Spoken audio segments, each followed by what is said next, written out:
Do you ever feel that sharp, grinding pain in your knee when you stand up? Or that deep, persistent ache in your joints that seems to whisper that your best days of moving freely are behind you? It's a feeling that can steal your confidence and make you hesitant to do the things you love. What if I told you there's a rumor spreading online? A promise of a single, miraculous leaf that you can rub on your skin to regenerate your cartilage almost overnight? It's a tempting idea, isn't it? A quick fix that could erase years of discomfort. But what if that promise is only telling you a tiny part of the story? What if focusing on that single leaf is causing you to miss the real secret to lasting joint health and mobility? Today, we're not just going to look at popular remedies. We are going to uncover the hidden truth about what actually works for joint pain. We'll explore why some natural solutions provide temporary relief, and more importantly, what you must do to address the root cause of the problem. Because the difference between managing pain and truly rebuilding your strength is one of the most important lessons for anyone wanting to protect their independence. Before we dive in, I want to hear from you. Have you ever tried a natural remedy for joint pain that surprised you with its results? Let me know in the comments below. Your experience could help someone else on this journey. First, let's talk about the things you can rub on your skin. There is real power in these methods, but their role is often misunderstood. Many popular remedies, from essential oils to herbal compresses, work by targeting the symptoms of joint pain, not necessarily the underlying cause of cartilage decay. Let's take a closer look at a few common examples and what they're truly doing for your body. One popular remedy you'll often hear about is using warming oils like ginger essential oil or even warm extra virgin olive oil. The idea is that massaging these into your aching joints can provide relief. And it's true, they can. When you gently massage a warm oil into your knee or shoulder, you are doing something very important. You are stimulating blood flow to that area. Think of it like this. Your blood is the body's delivery service. It carries oxygen and nutrients that your tissues need to repair themselves. When a joint is inflamed and stiff, that delivery service can get slowed down. The warming sensation from something like ginger oil encourages the blood vessels to widen, a process called vasodilation. This brings a fresh rush of blood to the area, which can help reduce inflammation and provide a soothing feeling of relief. But here's the crucial part that many people miss. This is temporary. It's like calling a plumber to mop up the water from a leaky faucet, but never actually fixing the pipe itself. The improved circulation is wonderful for easing discomfort, but it isn't going to magically rebuild cartilage that has worn down over years. Does it have a place? Absolutely.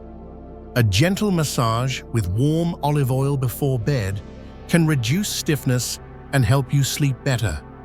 And a good night's sleep is critical for your body's natural repair cycles. But is it a cure? No. It's a tool for managing comfort, and a valuable one at that.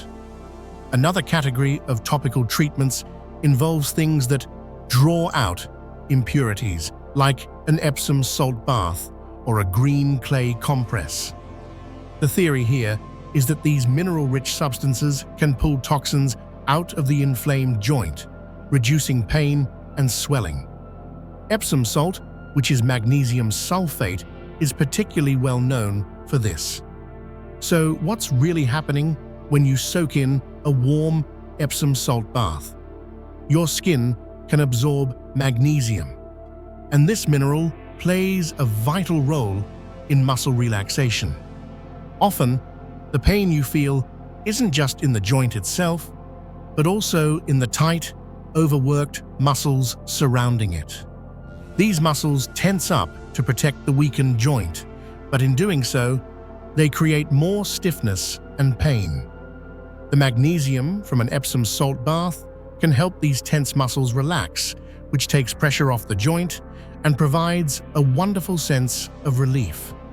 But is it truly pulling toxins from deep within your cartilage? That claim is a bit harder to prove. It's more likely that it's reducing surface-level inflammation and, most importantly, relaxing those guardian muscles. A cold green clay compress works similarly by constricting blood vessels on the surface to reduce acute swelling and providing a soothing, cooling sensation. Again, are these useful tools? Without a doubt. For someone with a painful flare-up of arthritis, these methods can be a lifeline, offering drug-free relief that allows them to move more comfortably. But we have to ask ourselves the deeper question: why is the inflammation there in the first place? And this is where we shift from simply managing pain to truly reclaiming our strength. Because if you only ever focus on what you put on your skin, you're ignoring the very foundation of your joint health. True, lasting relief doesn't come from a bottle or a leaf. It comes from building a body that is resilient from the inside out. So what does that actually mean? It comes down to 3 pillars that are far more powerful than any topical remedy. Pillar 1. The anti-inflammatory kitchen. The first and most powerful tool you have is your fork. Chronic inflammation is the root cause of the pain and destruction in conditions like osteoarthritis. And what you eat can either fuel that fire or help to put it out. Foods like sugar, refined carbohydrates, and processed vegetable oils are known to promote inflammation throughout the body. If your diet is full of these, using a topical cream is like trying to cool down a burning house with a single glass of water. It's simply not enough. Instead, what if you started to fill your plate with nature's most powerful anti-inflammatories? Foods rich in omega-3 fatty acids, like salmon and walnuts, have been shown to directly reduce inflammatory compounds in the body. Brightly colored fruits and vegetables, like berries, spinach, and broccoli, are packed with antioxidants that protect your cells, including your cartilage cells, from damage. Even spices like turmeric, which you might see in a topical ointment, work far more effectively when consumed. The curcumin in turmeric is a potent anti-inflammatory that works systemically, calming the fires of inflammation, not just in one joint, but across your entire body. Your diet is not a quick fix, but it is the most profound and permanent strategy for changing the environment within your joints from one of chronic pain to one of healing. Pillar 2. The power of hydration. Here's a question for you. Did you know that your cartilage is about 80% water? And the synovial fluid that lubricates your joints, the fluid that keeps them moving smoothly, is also mostly water. When you are even mildly dehydrated, that lubricating fluid becomes thicker and your cartilage becomes less spongy and resilient. Think of it like trying to run an engine without enough oil. The friction increases, and so does the wear and tear. So many seniors concerned about frequent trips to the bathroom unconsciously reduce their water intake. But this can have a devastating effect on joint health. Simply making a conscious effort to drink enough water throughout the day can improve joint lubrication, reduce stiffness, and support the health of your cartilage. It is the simplest, cheapest, and most overlooked secret to better joint mobility. Pillar 3. Gentle, smart movement. When a joint hurts, our first instinct is to stop moving it. We think that rest is the best medicine. But for chronic joint conditions, this can be the worst thing you can do. Your cartilage doesn't have its own blood supply. It gets its nutrients from the synovial fluid in the joint capsule. The only way it can get those nutrients is through movement. The gentle compression and release of movement, like when you're walking or swimming, acts like a pump, pushing old fluid out of the cartilage and drawing new, nutrient-rich fluid in. When you become sedentary, your cartilage is literally starved of the nutrients it needs to stay healthy. On top of that, the muscles around the joint get weaker, meaning they can no longer provide adequate support, which puts even more stress on the joint itself. This creates a vicious cycle of more pain and less movement. The key is gentle, smart movement. Activities like swimming, water aerobics, tai chi, or simply going for a walk are incredibly beneficial. They strengthen the supporting muscles and nourish the cartilage without the high impact that can cause pain. Now that we understand the foundations of true joint health, let's return to that promise we started with. The plant that is often hailed as a miracle for cartilage regeneration is called comfrey, and it is, without a doubt, a remarkably powerful plant. For centuries, it has been used in traditional medicine as a poultice, a crushed leaf compress, to help heal bone fractures and reduce joint swelling.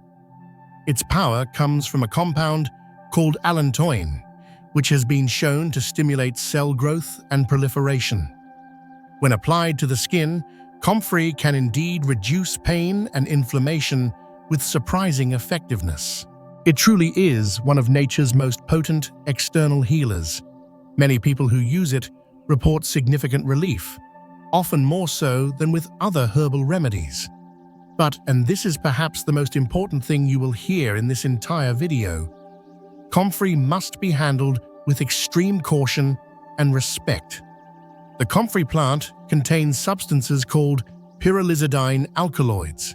When ingested, these compounds can be toxic to the liver, causing serious and sometimes irreversible damage.